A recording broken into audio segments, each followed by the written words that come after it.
having that experience made me realize that I wanted to make sure that whatever pattern that I designed, I would have all the supplies available. So that's what brought in the idea of the hardware, and then added on the zippers and the cork fabric and all of that. Welcome to Make and Decorate, a podcast for makers who love to sew, quilt, and decorate. Hello, everyone, and welcome to Season 2 of the Make and Decorate podcast. I am your host, Stephanie Socha, and I am so excited. If you are new to the podcast, I've got 34 episodes in Season 1 that you can go back to and listen and enjoy. And for those of you who are up to date, we've got more great creatives to chat with, as well as some solo episodes that I will be doing. And I'm working on some more product reviews. So one of them is a review on batting. It seemed like last season I talked to many different creatives, designers, and so forth, and they all have different battings that they prefer and love for different reasons. So I started to do test samples of some of the different battings, and I'm still working through that. So it's going to be a little bit, but that's one of the things I'm working on. And probably coming up in the second half of Season 2, I am hoping to get a new episode on sewing machine reviews. I did an episode on things to consider before buying a sewing machine in Season 1, and went through some of the, just general types of sewing machines and different price points. And there have been so many new introductions. Like, who can keep up with this? It's crazy. And some of it is just like rebranding. It's the same machine. Maybe they added one or two features and it's like stamped with a different name. So yeah, it's kind of difficult to weed through all that. So I want to take, some time and, go through some of these new introduction machines and revisit what's good in each different price point. Okay, so what's been going on since August? It's crazy. It's just like, I am sure everyone is in the same situation, especially if you have children, you have kids that you had to prepare to get back to school, to college, all of that stuff, and just the changes of the season. I'm recording this on October 1st, and I think this is going to be our last day. It's going to be 90 degrees today on October 1st in Chicago. It's a little unusual, but it is what it is. But here's what happens in Chicago. The temperature can change by 20 degrees overnight. So that's pretty much what's going to happen over the next few days. It's going to go down tomorrow, we're going to be in the 70s, and by Wednesday, it's going to be in the 60s, and Thursdays, it's going to be in the 50s. So that's pretty much a dramatic decline in temperature, and it's always hard to adjust when it's so sharp like that. I guess it could come back up again to warmer temperatures, but I don't know. I feel like because it's going to stay in those cool temperatures, at least for the next week. So but man, I've heard that some people have already, gotten snow, like up in Idaho and stuff. So, I'm not complaining about this 90 degrees today. Okay, wait, I just checked. It was a little bit of an exaggeration. We're going to get up to 85 degrees today. 90 was yesterday. What else? So let me talk about what's been going on, I guess, like business wise for me. My number one task, on the hiatus was to develop a new type of membership site. I researched many of them. There's Mighty Networks and, of course, Facebook, Patreon, and so forth. So I decided to launch a Patreon site. And Patreon is a site for creators to be able to earn a living based on their work. And there's different types of models of this. So some creators, like some artists that do painting, they will just do like a per creation sort of thing. And podcasters will do that as well. But this podcast is free for everyone, and I'm not going to do a per creation. Plus, I really wanted to have a site that was a membership, and that where we can create a community with each other and like minds in a sort of a safe, protected environment from algorithms, ads, and the dreaded trolls. So I think if people are willing to pay a small monthly fee to be part of a membership group, that the troll incidences will be much, much lower. And people are going to be there who want to be there. And so yeah, Patreon is what I'm going with. So you can take a look. I'll put a link in the show notes, and it's the name of the podcast, Make and Decorate with Stephanie Socha Design. So that is what I have been working on. I took a long time to develop it, and it's going to keep evolving over time. And as people join and we start, communicating with each other and working in new things. But one of the main rewards, because there's levels, there's tiers. So you can join at whatever amount that you prefer. And with the main basic tier, you get access to the Patreon feed, which is similar to like a Facebook group. And you also will get a bonus episode that no one else will get. Only Patreon subscribers will have access to this monthly bonus episode. So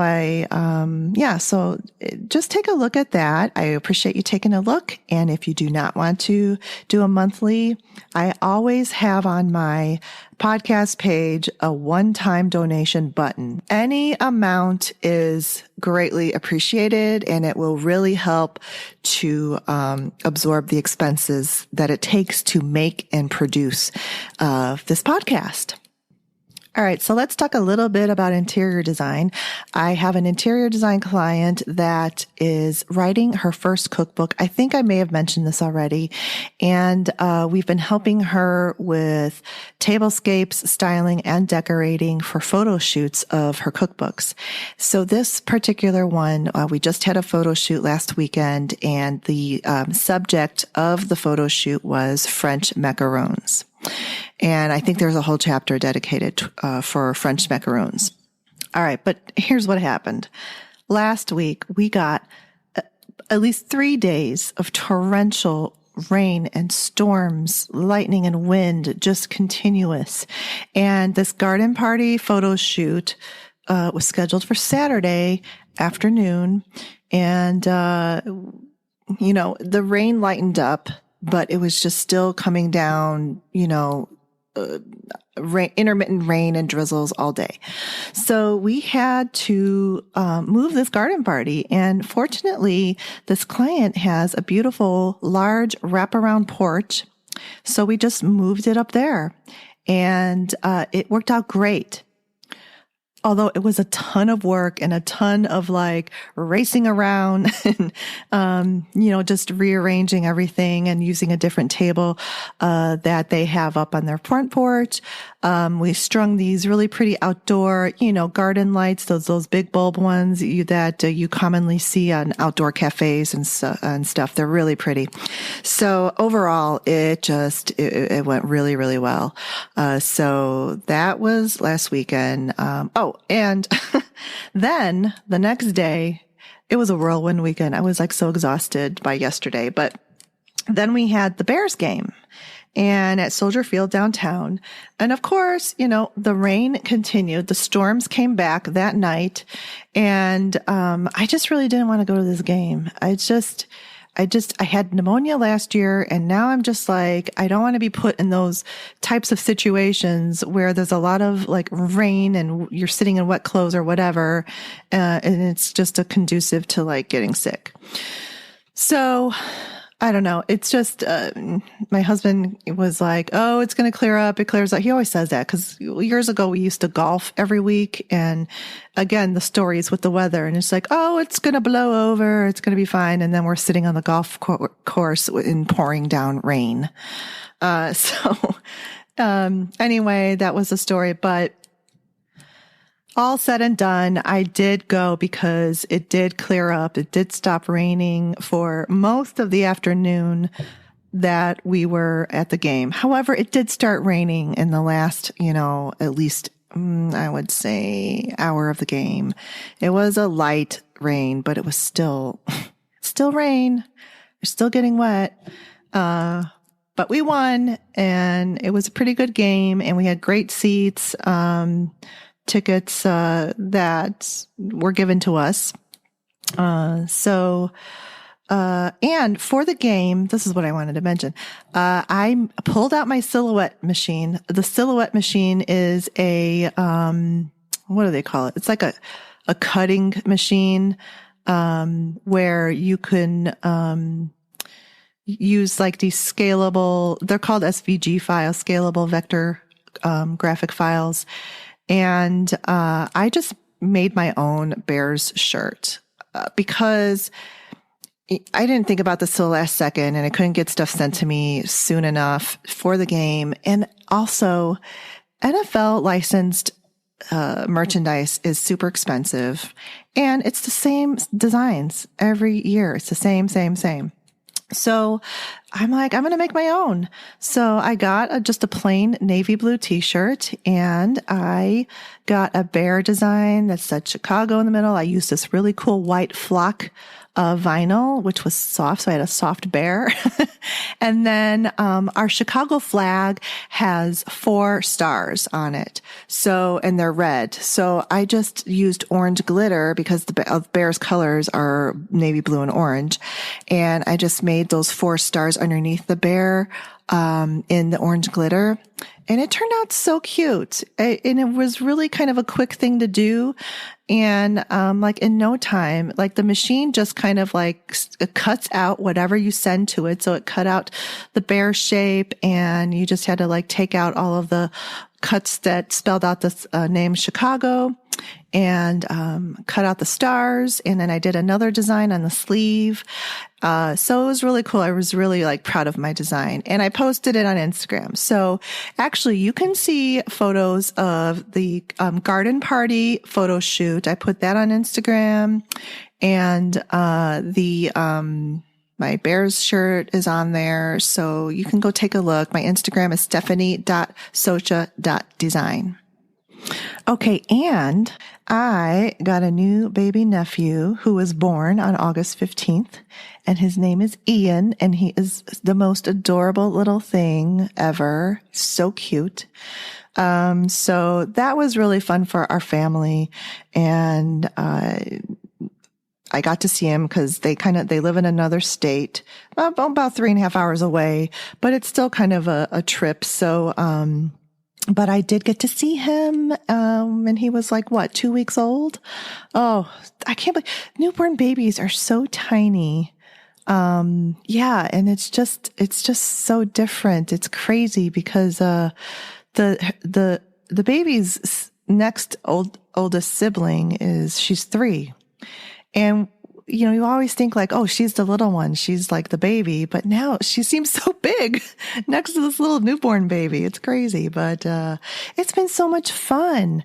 And, I started quilting this a few weeks ago, but then I had to put it on hold to make this table topper, and, other things bumped in, but I'm getting back to it. So I got to get this done because the baby is already over a month old. And I am quilting a panel that it's like a mat that people use to lay down on the floor, and they place the baby on it, and they'll kind of circle how many I don't know, months, weeks, and days old they are. So, yeah, I'm finishing, I got to finish that very soon. And, the table topper that I made, was for this garden party. I think I forgot to mention that, but I made a square, kerchief topper that went on top of the champagne cart. It's like a tea cart, but we used it as a champagne station, and it turned out really good. I used a Liberty fabric on the back, and for the bias mitered flange. It's a flange, not binding. And, the front of it was a really cute, fabric with bees on it. And there was a really nice color palette because the, color palette going through this garden party was, a coral color with, like a turquoisey aqua blue.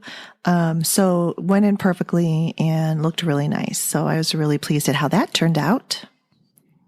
All right. So that's just a little bit of what's been going around here in the last month and a half. So we're going to get on with my conversation with Jessica Kapitansky, and she is the owner of Sallie Tomato. And that is she's got bag making hardware, cork fabric. She designs bag patterns. And she just released, actually in September, I believe, a new book, and it's called Create with Cork Fabric. So I'll put a link in there. You can check out her book. If you purchase her book from her website, it says that it will be a signed copy. So that's always nice to get the author's signature on a book. So yeah, here we go. Here's our conversation. So on today's episode, I have Jessica Kapitansky of Sallie Tomato. Welcome, Jessica. Hello. Hi. How are you? Thanks for having me. Yeah, this is so great because I have been using your bag hardware. I love it, and a ton of people love it, and you've really become successful at it. And I just wanted to have you on to talk about the bag hardware. And sometimes people are intimidated by the bag hardware. And even I was, because I'm like, oh, I don't even know how to put a slider in. I'm not even going to try it. And then I realized, oh my gosh, that really wasn't that bad. Right. Yeah. So this is great. Why don't we start with just where did your creativity come from? And did you always know that you wanted to do something creative as a career, or what type of crafts did you do that led you up to this point? Okay. Well, I've been sewing all my life. My mom taught me how to sew, and I've tried all kinds of different crafts, scrapbooking, jewelry making, and I've just always come back to sewing. It's just always been my passion, and I've tried quilting and embroidery, and I just found that it's really fun to figure out how the bags go together. I look at a lot of purses in the store and ready-to-wear things and try to figure out, like, how do I make that pocket, or like how do you install that hardware? And so I do a lot of research and like figuring out all those unique things and how to make it look professional but easy to do. So, because I'm all for something, enjoying making the bag, and it doesn't have to take a long time for it to look good. And right. Yeah. So, yeah. But, I was making things and selling them on Etsy, and my mom had suggested that I should try writing a pattern for it, one of my, things that I was selling. And so I tried writing the instructions, and it was just so much fun trying to figure out how it all went together. And so it just kind of blossomed from there. Oh, so you were just making bags, just like making it up as you went along to the style that you wanted it to become before you started making the patterns? Yeah. Oh, yeah. Cool. So I was actually, making things and selling them. And then I switched over to writing the patterns instead. So great. Yeah, that's good. And it's so cool that you learned sewing at a young age and from your mom. So not all of us have that. And I think it's just a nice, extra to have, because it just it's like second nature to you. Yeah. And it allows you to try all different kinds of arts and crafts. Mm-hmm. And it's funny too, because I also always come back to sewing. I mean, I try it all too. Oh, yeah. But that's the one constant, sewing and quilting. So I Mm-hmm. really love it. And with the bags too, sometimes quilting can take a long time and be a long project. And I always love to take a break from it, or if I'm done with it, I switch and do something that I can get done in a day, which is a bag. Yeah. Mm-hmm. Yeah. And it's so fun and so fulfilling. Like when you make something that actually looks like you could have purchased it, because your hardware elevates that. I really do believe it, because once you start putting like that rose gold, that's one of my favorite finishes, besides the iridescent, Mm-hmm. but it just elevates the bag to that much more. And people are just like, they can't believe you made it. So it's a good feeling. It is. Yeah, that's great. So then you started making the patterns. And then when did you start incorporating hardware and selling that? Mm-hmm. Well, I was very lucky to live only 15 minutes away from Nancy's Notions retail store. Oh, okay. So that's Nancy Zeman's store. And so I worked there all throughout high school. And then when I was in college, I actually worked at a quilt shop too. So I would be helping customers, and we'd be looking at the back of a pattern, and they would ask me like, well, why don't you have this supply in the store or this supply? And I wouldn't have the answer for them, but I always just, having that experience made me realize that I wanted to make sure that whatever pattern that I designed, I would have all the supplies available. Mm-hmm. So that's what brought in the idea of the hardware, and then added on the zippers and the cork fabric and all of that. And yeah. So, that's how that started. That is a very key thing. I think having everything somebody needs, because, it's sometimes that'll stop someone from even taking the project on. And they're like, oh my gosh, where am I going to find these D-rings and the zipper by the yards and stuff like that. So that's a very good, I think, part of your business plan, and what's made it pretty successful. Yeah. And so then, so just for the listeners to know that you're in Wisconsin, so that's where the Nancy's Notions is at. Yes. Okay. Yes. And then you started to sell wholesale, because it started popping up all over the place in quilt shops and online shops. Yeah. So I mean, it really is about the connections that you make in relationships and things. So I mean, being at Nancy's, I pitched one of my patterns and the hardware to the buyer, and they put it in the catalog. And so I was really lucky to be able to, do that. And I practically grew up in the retail store since my mom worked there too. So I knew a lot of the people in the building. And so getting started, they gave me some advice, and I had no idea that they were distributors, or, the whole back side of the sewing industry, how that all worked, and all the behind the scenes and everything. So, yeah, I mean, in order to really grow my business, it's been working with the shops and getting the product out there has really helped. So, oh, that's good. It really helps that you had that background at working at a quilt shop. I mean, I think that's a pretty strong experience that you could use to catapult your business like that. Yeah. And let's talk about the name. It's Sallie Tomato. Because do people call you Sallie when they see you, or if they email you, they're like, hi, Sallie? Yeah. And that's okay. I don't mind. Sallie is my middle name. Okay. And then tomato, like a tomato pincushion. So it just it went together. And I love classic movies, and Sallie Tomato is a character from the movie Breakfast at Tiffany's. Oh. So just to kind of tie that in, it's just really special to me. So yeah, and I just think it's such a clever name. I love it. It just flows. Sallie Tomato. And when someone says Sallie Tomato, the first thing I think of are your bag hardware and the patterns and the zippers. I mean, it's just that association with the name and the product. Mm-hmm. Yeah. Thanks. Yeah. So really cool. Yeah. That's a really good name. It just rolls off your tongue. So, and it is part of your name. It's your middle name. So Yeah. that's great. All right. So then you got into with distributors, and I saw you back in April at the Quilt Festival show. You had a gorgeous booth, merchandised really well. And so you started with hardware, right? The bag hardware. Yep. Well, your patterns, the bag hardware, and then zippers, right? Yes. Added zippers. And the zippers that you have, go ahead and talk about them because they're pretty unique. Sure. And go ahead. Yeah.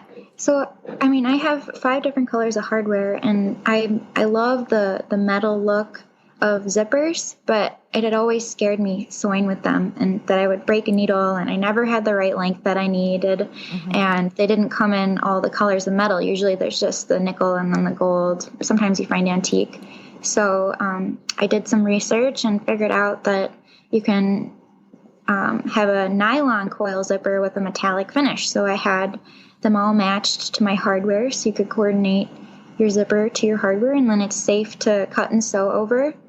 So it's by the yard, so you can put a zipper pull on the tape, and then you cut whatever length you need. And you can even make double slide zippers that have 2 pulls on them, so that even looks more professional. And so I use them in all of my bags. They're so convenient and easy to use. They are. And this is another thing I think is so brilliant, and I wish that I thought of it first. Because that by the yard is what I'm an interior designer, and that's what our workrooms use. They, when they make cushions, seat cushions, pillows, that sort of thing, they are cutting by the yard zippers. And, they have the assemble, with the zipper pull and stuff. But they use like very neutral, they recently in the last couple of years added gray. But before that, it was like, white, tan, or black. That was it. That's interesting. But I loved using that. I still, almost done with my tan roll because it's like 25 yards of what they do. But that's why, and I was so excited when I saw your zippers, and you're right. They could sew right through them and not worry about your needle breaking. And the fact that they match your hardware, it's just, I think people love that. I love it. So, yeah. And there was nothing out there really that I knew of that existed before that. So really great. It's so innovative of you. And, I think it's, more efficient too to have like zipper by the yard, because you can make several zippers can add up. So you can really use a lot in 3 yards, because yours are 3 yards, I think. Yep. 3 yards. Mm-hmm. Yeah. And then it contains many zipper heads. So, and it's easy to use and easy to work with. And they're so pretty. Oh, the iridescent. And I have used the, I think you call it copper, but I call it rose gold. Yep. Rose gold. Yeah. Mm-hmm. Yeah. So really cool. Yeah.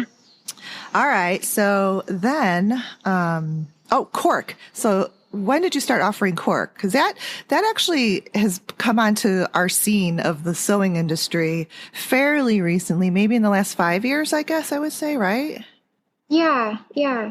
I actually saw it at a quilt market, and I think it was one of the distributors that was starting to sell it, and I started sewing with it, and I never realized how easy it would be to sew with. And if anybody is starting out and they've never tried sewing with cork, just try making some straps for your bag or using it as an accent for applique or the bottom of a tote. And it comes in so many different colors. And I get mine from Portugal, so I've found that there's different qualities of cork out there. And so I try just to have the highest quality cork for the bags, because if you're using it every day and you're spending all this money on supplies, you want to have a nice quality cork in your bag too. So yeah, so true. Because if you're, it is a little labor intensive when you're like triple folding over to make straps and top stitching. You're putting that effort into it. You want it to be able to last with wear and tear. And also use your purse feet so that you save the bottom of your purse. True. Yes. That's another thing. Purse feet are so easy to install. It's crazy. And there's such a high end feature in bags that you buy retail. They don't, you don't find purse feet really in like bags from Target or Kohl's. They're always in the bags from like, Neiman's or whatever. True, those types of bags. So, I mean, we really are like making our own couture handbags. That's really great. So let's talk about just what you need for bag making, because I did an episode early on and I did talk about it because some people, that's all they make now. They're like bag makers. Other people like me make a lot of different things. So quilting, home deck, apparel, and bags. But, I did find, and I did get a little bit more of a heavy duty sewing machine for bag making. And boy, does that ease up the process like no other. I mean, it's really, if people can do it. And there are machines out there that don't cost that much that are heavy duty for bag making. So tell me like what you think, are like the tools, the sewing machines and that sort of thing, presser feet, what you need for successful bag making. Okay. Yeah, I mean, I guess it just depends on the pattern too. Like, usually your domestic machine is fine. The machine I sew on is a straight stitch machine by Baby Lock, and it's called the Accomplish. And so it just has a straight stitch, but it's super powerful. One of my favorite features about that machine is it's so easy to change the foot pressure. So that's the amount of pressure that the foot is putting down on your fabric. And so if you're going through thickness, you can lessen up the foot pressure, and it's a little easier to go through those thicker materials, which is nice. I know other machines can do that too, but so that's what I sew on.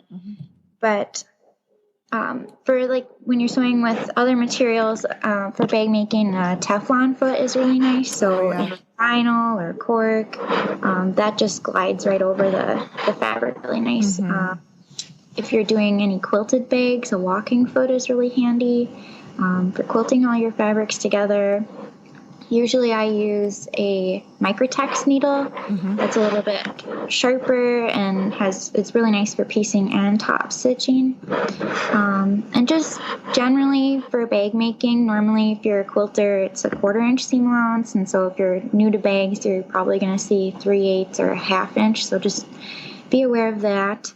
And then another important thing is interfacing. Oh, yes. So I know, like, for quilting, you're used to the quilt batting, but when for bag making, it's just not going to give you that shape that you want and that professional look. Right. So, yeah, interfacing is really important, too. And there's a lot of neat products on the market now, like different foam and fusibles to make it easier. And the foam, too, has been a fairly recent addition to, like, being accessible to us. I mean, I think that, the creatives in our world drive that marketplace sometimes, and that, you have a need for a particular type of a notion or tool. And then like someone like Annie just makes that her soft and stable foam, which I love. Yeah. But she like started off with like the auto foam, which the headliner. The headliner. Yeah. But who knew? And that foam is so easy to sew with, but it like you said, it really does make it look more professional looking, and it gives it that structure and shape, not so slouchy and stuff.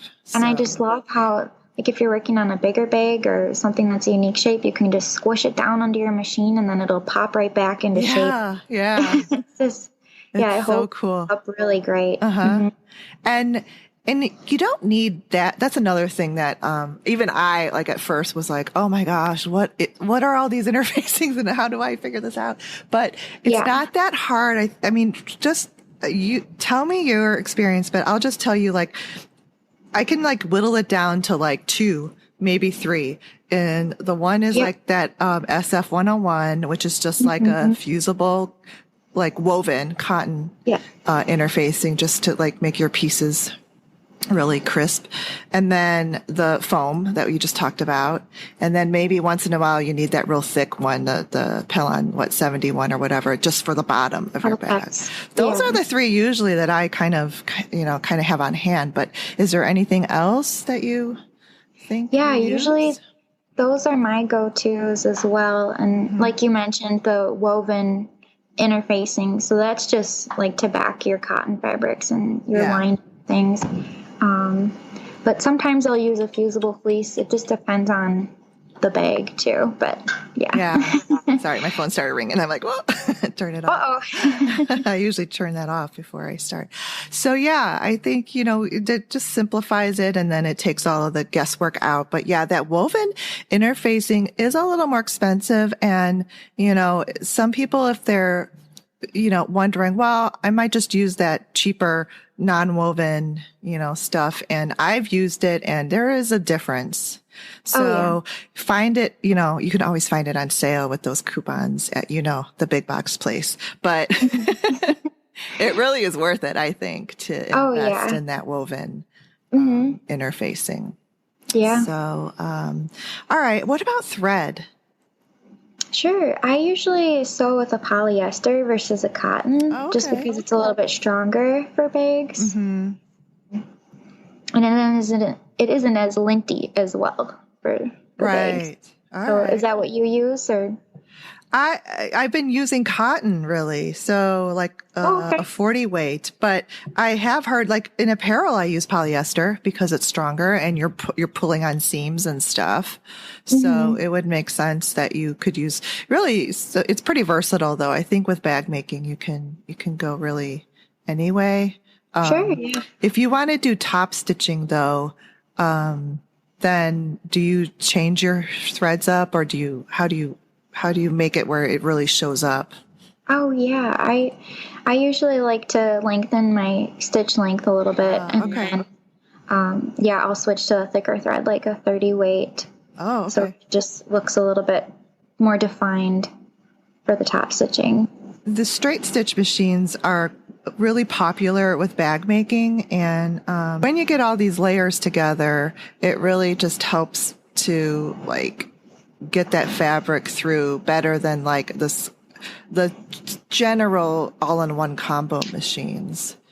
Definitely. Yeah. I mean, by having a machine that just has the one function, it's going to be really, really good at doing that versus when you add in a machine that has the ability to do a zigzag, then that's a whole nother set of machinery that goes into the machine, and then it just does really, really well with the bags, just being able to do the straight stitch. Yeah, so. Because most straight stitch machines just have that straight stitch plate, which is what your needle goes up and down into, and that hole is just large enough for that needle.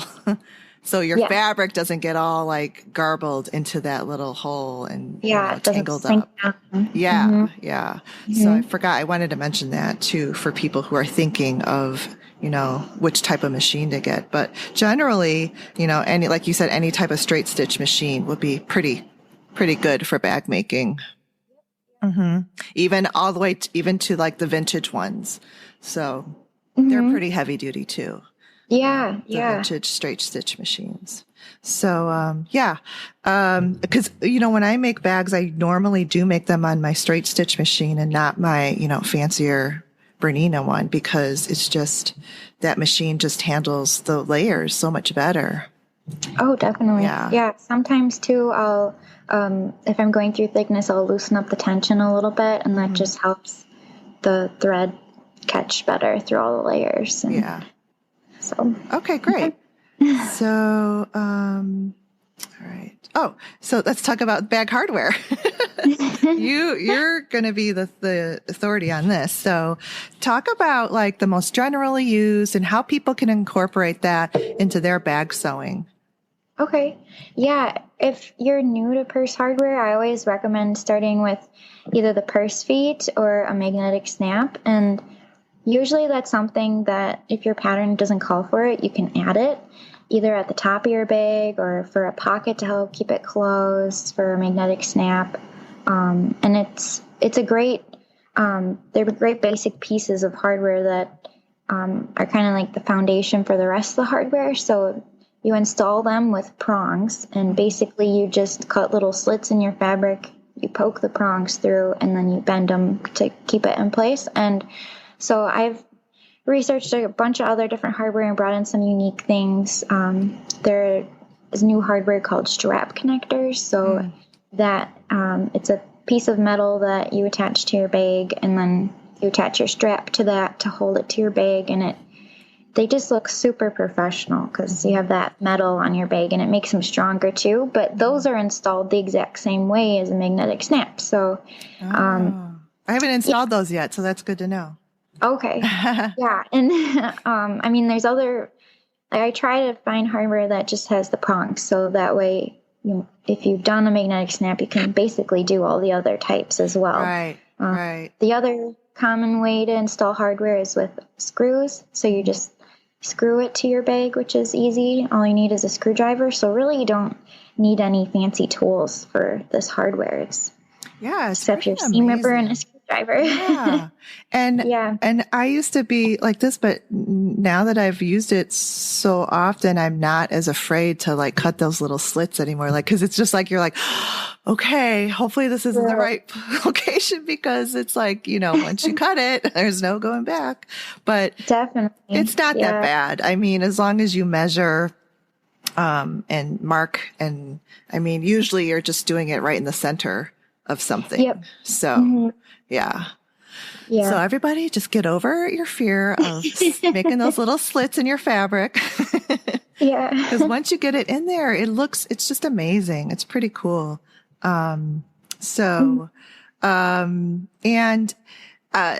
There's other like specialty bag hardware, because I saw this at your booth at the show, and I bought a set. I haven't made the bag yet. I was supposed to make it for a summer bag, and here we are like in late summer. I still don't have it made, but it will get made. But you had this, I should have pulled them out, but I forgot. They're a round set of handles. Yep. And then you install them right onto the bag itself. And then, they're just kind of like these really big, like they look like bracelets. They're big, round metal handles, and they look so cool. It's just, I can't wait. Yeah, I remember getting those. You should try it. I know, I need to. I do need to. And this is another thing. Like when I saw you at the show, I saw the pattern I wanted, and you had samples made up. And this is what we need. We need to see like all these ideas, because especially if we're kind of newish to it, and I haven't been making bags that long, maybe just a couple of years, but just to see those handles used in a couple of different bag situations. You had like other bags out there, and then you had your patterns, but then you have that hardware all in a tidy little package sold. So I have everything I need. I don't have to worry about it. I know that everything I need is in that little package for the hardware. Yes. I love that. Sure. Yeah. Thanks. It's really cool. Yeah, and I'm trying to do patterns designed around the hardware, but then I have tutorials on YouTube how to do all the hardware too, so you can add them to whatever bag that you like, but then that gives you kind of a starting point of how it actually looks on a bag and how it's used. So. Yeah. Because it is so new. It is. I get a lot of questions like, what does this even look like on a bag? Right. So I try to have lots of samples. Yeah. That's important. Yeah. Because we're all visual people, creatives, and we need to see it in its application. And then we're like, oh yes, now, and then we get our creative juices going, and then we're just off and running. Yes. Then you run with it. And exactly. So inspired by everybody else's creations too. So cool. Yeah, and you had tons of cork at that show. I just like a whole huge bin of all this different cork. It was really nice. I love cork fabric, and I was surprised too at how easy it is to sew it. A lot more easy than sewing with leather. Because you don't need like any special leather foot. All you need is a Teflon foot, and the Teflon feet are fairly inexpensive to buy. So, but they do make a difference. So talking about cool fabrics for bags. Cork is one of them. And cork is kind of like, you can just wipe. It's like leather or vinyl. You can wipe it down to clean it off, and it's kind of like resembles sort of like a faux leather, but it's cork fabric. Yeah. Mm-hmm. And then just talk about other cool fabrics that people could incorporate into their bags. Yeah, vinyl is probably the most common out there that is easier to find. So another new material that I've worked with it a little bit is wax canvas. Oh, and yeah. You can wax your own fabric, or you could buy a canvas that's already pre-waxed. And so there's more patterns that are coming out that use wax canvas, which is nice, but it's like a waterproof material, so it's really nice for bag making. Oh. And I haven't used that yet, so I wasn't quite sure on what the whole, I guess I thought that kind of like maybe it was for the texture, because it kind of gets that little crinkly sort of type texture to it, but I didn't know it was waterproof. So the wax waterproofs the canvas fabric. Cork is cool too, because you don't have to interface it or anything. I mean, it's just already backed with sort of like a knit backing, I think, right? Yep. Yeah. Mm-hmm. All right. Yeah, it's a woven backing, so that's what makes it easy. Oh, woven. Okay, not knit. Yep. Woven. Okay. Mm-hmm. All right, cool. Yeah, the wax canvas I'm curious about, so we'll see.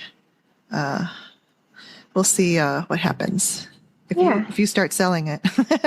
It's a little expensive though, It's like I think it's a little even more expensive than cork, isn't it? Wax canvas? Yeah, it's about the same price. Oh, is point. it? Okay. Depends. Yeah. All right, I'm looking in the wrong spot then. Oh, okay. Okay. And I think too, like some other cool fabrics that get incorporated are maybe like some mesh fabrics for pockets or whatever. Yeah. And what else? Oh, clear vinyl. Yeah, the mesh is nice for pockets because, if you've already got these layers of interfacing and foam in your cork, then the mesh is really thin and that you don't have to put a backing on it or anything. So, yeah, I like using that for pockets a lot. And all you have to really do is put like a little binding or bias, whatever, on the top, right? Yep, just kind of fabric. finish off the top edge and sew it into the seams, side seams. All right. Anything else? Any other types of cool fabric-y stuff or? Well, I've got some ideas in the works, but okay, but we're gonna okay, that's good to know. It's coming up. Okay. All right, we talked about the zippers, cool fabrics. Oh, your patterns. So which of your patterns do you recommend for beginners, and then which one would you recommend to intermediate and advanced? Just so people have something when they go to your website, because I'm going to put a link in the show notes, then they can kind of know what to look for. Okay. Yeah. My easiest pattern that I have is one of my free patterns. It's called the Lucky Penny Wallet. And that you just need a 1/4 yard of cork or vinyl. You could use craft tex too. That's another material for bag making. What is craft tex? Craft tex is a paper product, but you can cut and sew through it. It's another one of those materials that's an alternative to leather. So it kind of has that crinkly look to it. And it is washable too. Wow. So you can leave just any fabric that you can leave raw edge, you can make the wallet out of. And it takes like 10 minutes to sew. It is super easy. Oh, cool. For beginners, if you want to try out one of those new materials. And that's just a free download on the website. All right, good.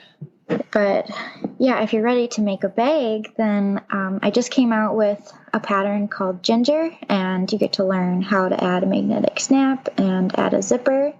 There's a pocket in the lining, and then you could also use cork or cotton. So I try to write my patterns so that way you can use cork fabric if you want, but if you don't want to, then you could also use that cotton, just because I know it is more expensive. And there are so many pretty prints out there of cotton, so they're fun to feature on your bags. Okay, and cool. then probably my most challenging pattern, or for those advanced bag makers, is the Townsend travel bag.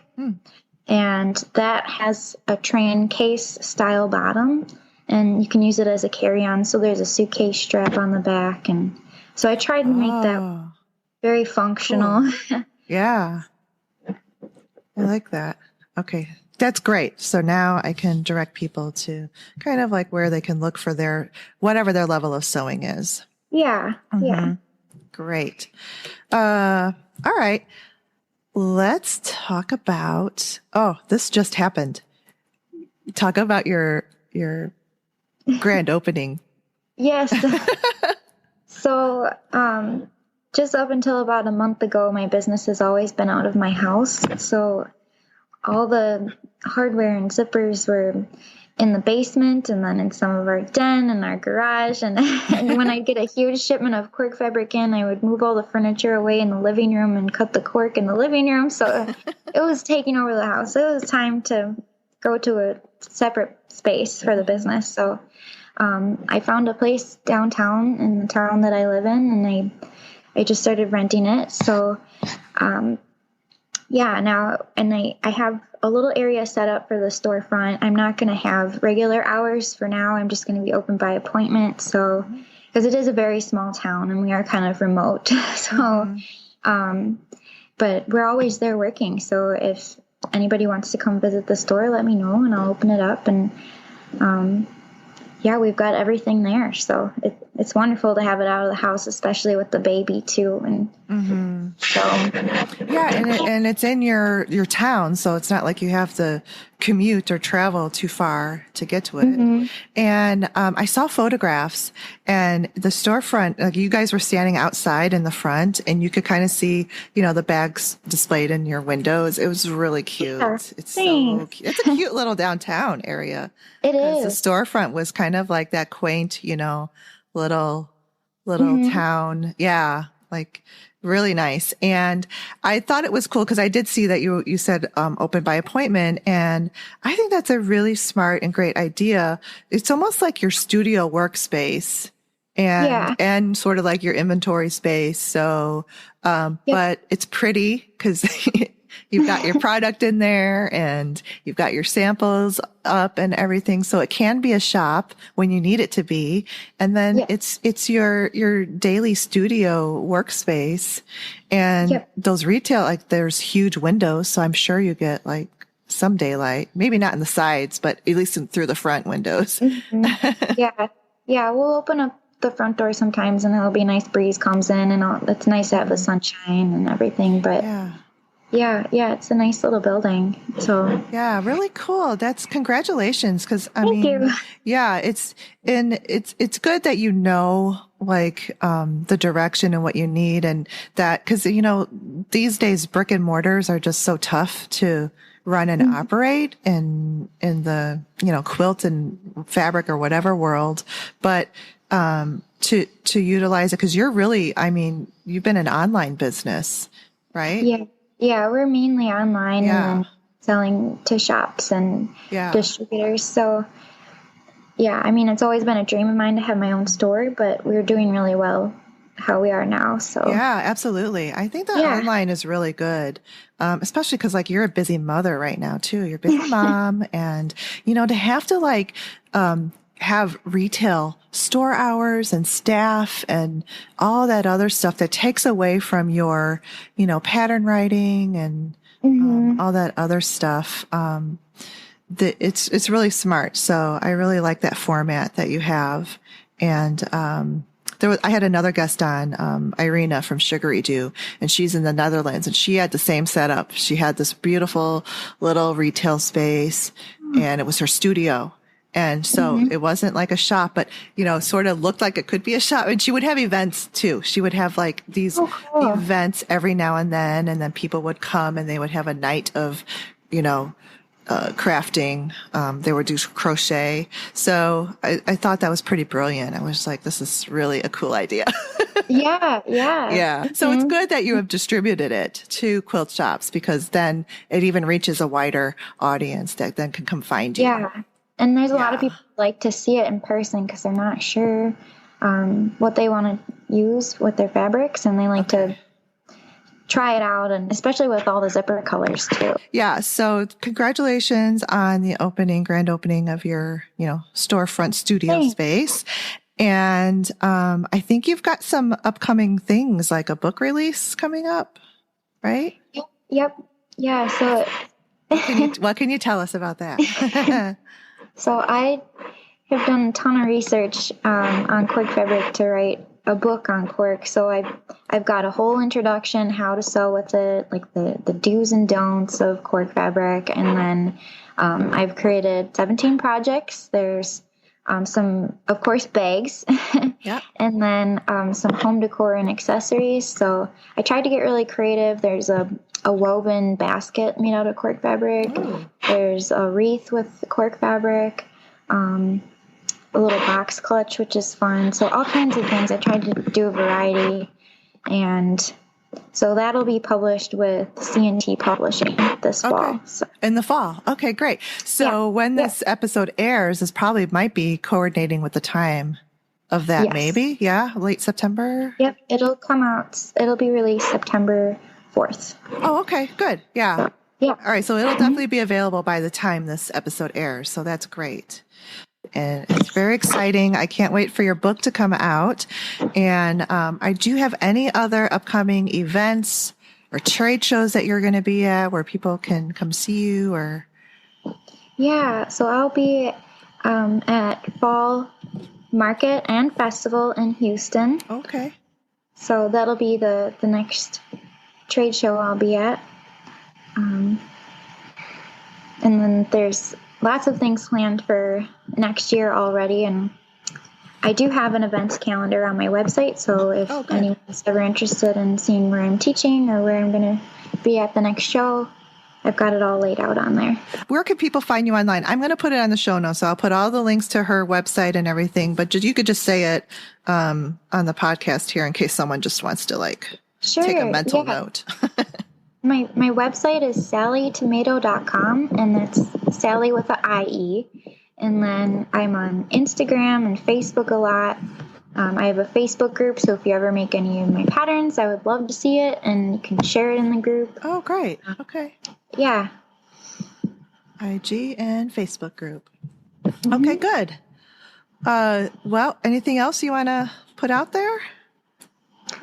Oh, it's just been a crazy year, and it's just been great seeing everybody's loving all the products, and I've got more ideas coming, so. I love it. Just keep them coming, because even at that festival that I was at in Chicago, your booth was just throngs of people. Oh, yeah. You guys were busy. Yeah. Mm-hmm. Really, really busy. But it's good. It's good to be busy, and congratulations on all your success.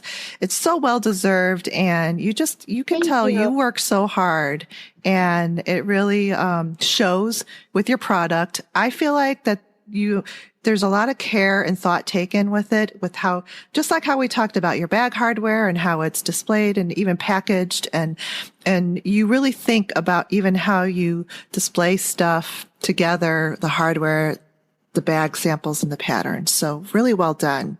Thank you so much. Thank you for being on the show. I really appreciate it. Appreciate you taking the time, but I'm so excited. I'm so excited about your hardware. I love your zippers and everything. So I'm looking forward to the cork book. And, so thank you so much. We'll talk to you soon then, huh? Thank you. Bye. Bye.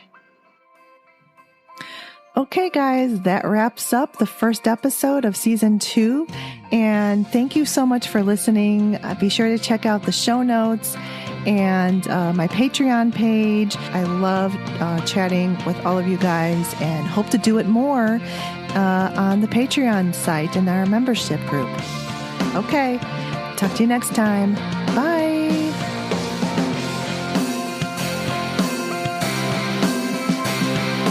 Thanks for listening to the Make and Decorate podcast with Stephanie Socha Design, and you can find me on my website. The podcast is there in the show notes at stephaniesochadesign.com, on Instagram, and on YouTube.